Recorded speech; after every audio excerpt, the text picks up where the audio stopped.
Hey guys, it's Mike here, and a little while back, George R. R. Martin, the writer of A Song of Ice and Fire, as well as a number of other stories, with his most popular one being the inspiration for the series Game of Thrones, went on to ask a question that sparked the brush fires in the human mind throughout the course of fantasy and really fiction and fandoms as a whole, which is, what is Aragorn's tax policy? Now, the reason why he asked this about the King of Middle-earth is simply because he was, in many ways, trying to sort of critique J.R.R. Tolkien's writing, or what he believed his viewpoint was in regard to the idea that a righteous king will inherently have a righteous and well-ruled land. And so he asked, well, what's Aragorn's policies with regard to economics, taxation, intragovernmental, and so on?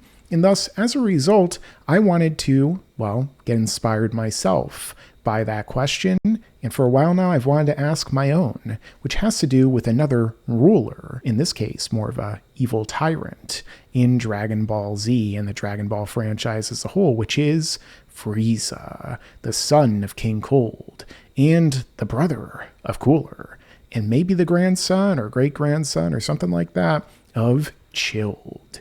And what exactly is Frieza's tax policy? How does Frieza actually rule his government, which spans the universe, with a few planets here and there that might not have bended to as well, like the first Namek, which then got blown up, the second Namek, which hasn't been blown up yet, unless you count being erased, but either way. And then there is Yardrat, and so on.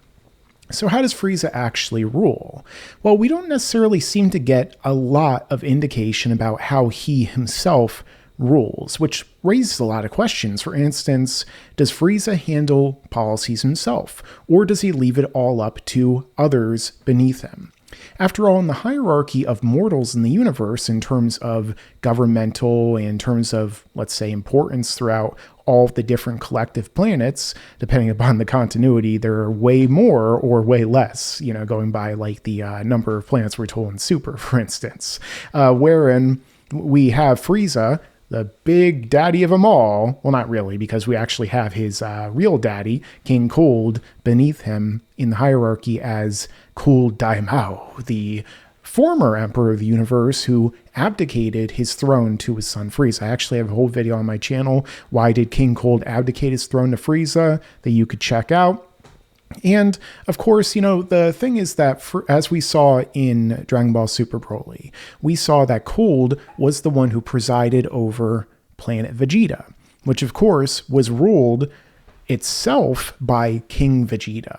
Now, it's interesting because we had a lower king who presided over a world, a king of the race of the Saiyan beings, which didn't originate there. That was Planet Plant, the Planet Tuffle, and they had come from another world, Planet Sadala, which was destroyed by, depending upon the story, the original Super Saiyan, a civil war, and, the list goes on.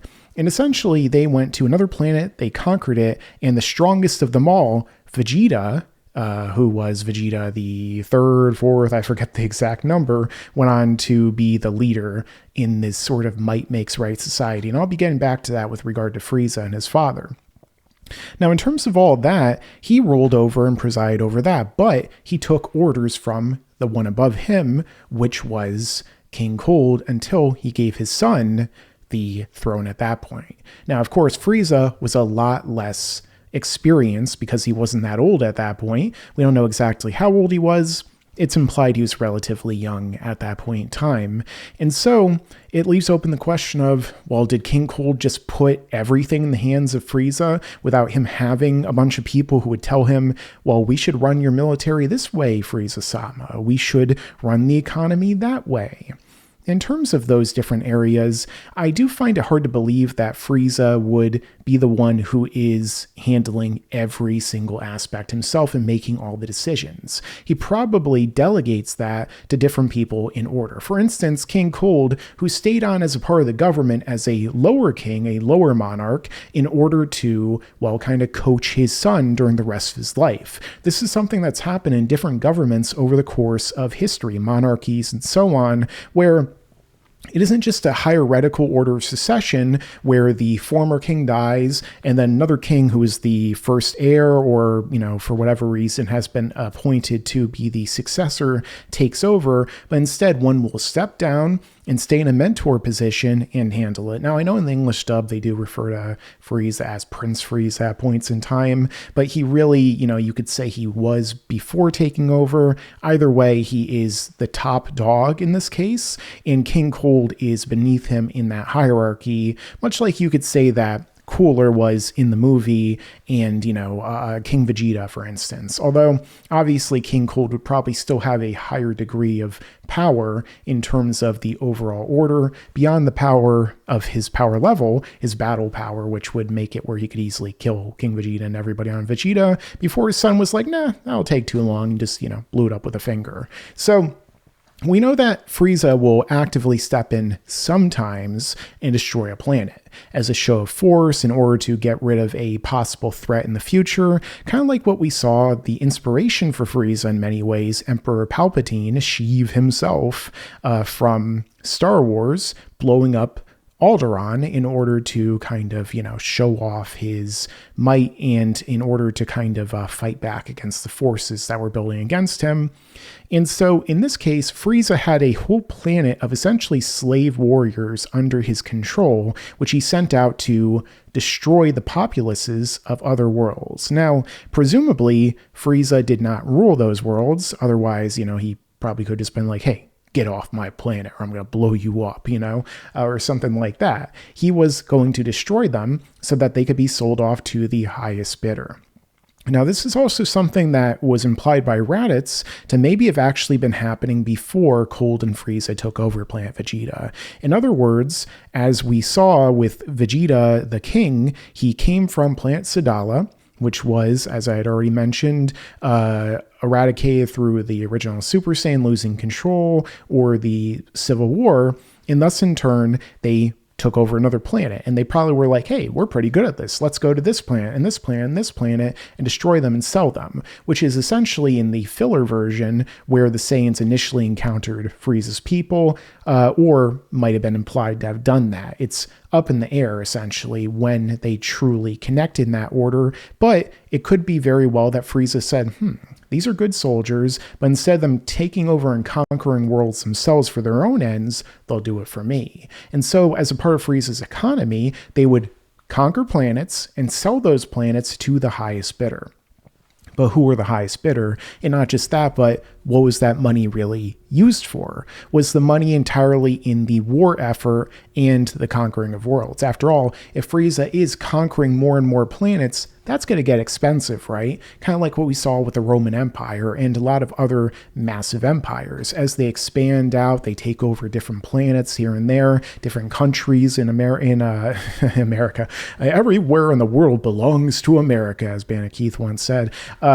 Basically taking over different countries, different states, and making them under the empire of the Romans, for instance. We saw that, when you get overstretched, you start to expend more and more resources just to maintain everything, especially when it comes to a standing army. Now, of course, when you have the power to blow up a planet with a finger, it tends to make your standing army not necessarily need to be as massive. But either way, he would have had to have governors or kings of each individual world, as well as different officials that would be representative of the Frieza forces, the Frieza government and empire, ruling over all of them, presiding to them, and then reporting to Frieza. So that would invariably cost a lot of money. Now, in terms of who Frieza was selling them to, it would be assumed that perhaps they would be third parties, but why would Frieza even sell to a third party when he himself is so powerful that he invariably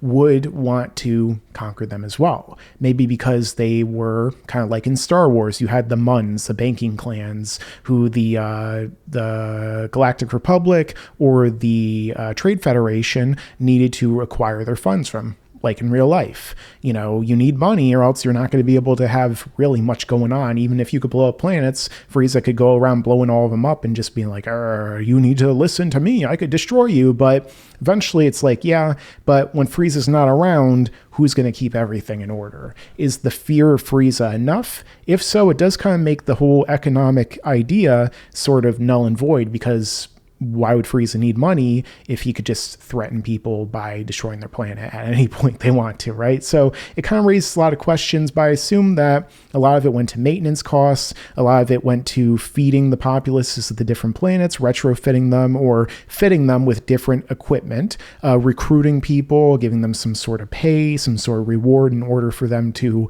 battle under him. It just would be impractical for him to go from planet to planet to planet, constantly threatening them and saying, I'll destroy you like I did Planet Vegeta, if inherently, he would have to just spend his entire reign basically doing that, and nobody would really kind of serve him in the way that, cold hard cash, even space cash and space wine, like, King Cold has Chateau de King Cold, for instance. We see him swirling around and drinking before, Trunks chops him up and blasts him right through. And so there's that. In terms of the military, is Frieza a tactic military genius too, on top of being super powerful without even training, depending upon the story?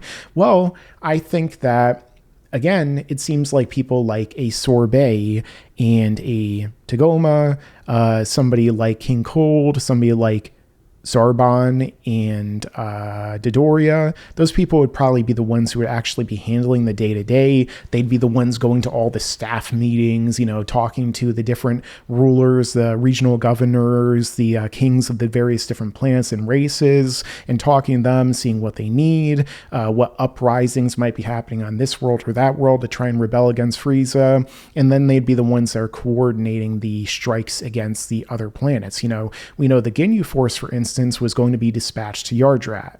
Frieza knew about that, but the only reason that Frieza went to Namek is because he specifically wanted to make sure that he would get the Dragon Balls and Immortality. We know for a fact that he delegates to the Ginyu Force and to Zarbon Dodoria and people like that to handle things for him. So I assume that Frieza isn't just like a figurehead, probably has the final say in a lot of things, but more often than not, people would probably be whispering in his ear, hey, Frieza, we need to, invade this planet so that we can conquer and sell it to these guys over here who got all the money so that we can keep doing things. And, hey, Frieza, can you give me this plan over here? I mean, it's not like you're using it anyway, to Goma's case. And people like that, so that they would inheritably be able to, handle the day-to-day operations. So I think that in terms of Frieza, if he were to have an ideology that he governs and rules by, as we saw demonstrated throughout the course of the story, that would be might makes right. That is why we get that set up in the very start of the Dragon Ball Z section of the franchise, when Raditz shows up with that scouter, because that is what they base pretty much their entire hierarchy on. The strongest Frieza soldiers are literally the most powerful for the most part. The strongest strike force is the Ginyu Force, who below them, in terms of the power level in Frieza's army, are Zarbon Dodoria, who are Frieza's most trusted right-hand men. Zarbon, for instance, is the only one that we know of who, along with, maybe Dodoria, if he was even aware of that, knows that Frieza can transform. So we know he's trusted. Obviously, his dad would know that too, and maybe some other people afterward who pick him up and start repairing him, but they are the next most powerful, followed by Queen Vegeta, up until Vegeta starts getting Zenkais and more powerful and surpassing them. There are, essentially the highest ranking officials in Frieza's army seem to, until Dragon Ball Super, with people like Sorbet, Tagoma, more or less, and also people like Berry Blue and stuff like that, are, for the most part, the most powerful. So we have Frieza, 120 million, the highest, strongest being in the universe. Then we also have, Captain Ginyu 1,000 times weaker than him, the highest, most ranked, most powerful member of his army. The Saiyans, despite having power levels ranging in the hundreds to the low thousands for the most part, King Vegeta, the strongest one, being 10,000-ish, well, they are still the elite warriors of the Frieza Force going around conquering worlds.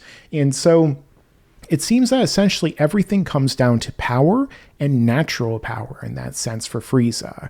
The most lauded planets, aside from the ones that get wiped out just for their selling purposes and resources, are most likely the ones that give him the strongest soldiers. Planet Vegeta, of course, was a extremely notable one because the fact that it was his greatest forces of soldiers in terms of strength and perhaps volume that came from there. You know, we got people coming from, I don't know, a Pool's planet, you know, maybe it was Planet Zune, you know, he looks somewhat like Pui Pui, for instance. And, you know, we got people from whatever the different races that we see throughout the story, like the fish people and stuff who were serving Frieza. But for the most part, you know, they don't really seem to be high in volume for any particular one of these races other than the Saiyans. And so I think that typically he would sort and rank his government based upon strength and power, instead of it being a caste system based upon skin color or, you know, something based upon, okay, you are from this particular planet and you are this level of wealth and higher aristocracy. He would have it based upon who's the strongest people, because Frieza and his people generally saw everything in terms of a fighting, conquering, military type of aspect government. And thus in turn, well, who's the strongest? You're going to be the highest ranked in my government, period, because you're the ones who could fight for me the best and serve me with your very life. And of course, we also would have some characters here and there like the scientists, you know, some delegates, but generally that's how it's seen to be set up. That's how Planet Vegeta was set up. That's probably why the two kind of gelled so well until Frieza sent them all straight to hell, because the fact of the matter is that they aligned with that. So in terms of Frieza's tax policy, you know, in terms of that in economics, I assume that most of the taxes would probably be handled by the different ranking officials on those planets and taking from the people on those worlds as much as was needed in order to fund the ongoing war efforts, the efforts of the standing militaries and armies. It didn't really seem like many of them were kind of rebelling against the idea of, you know, being overly taxed by Frieza in the story. It didn't seem like, you know, Planet Vegeta necessarily had a lot of money to offer anyway to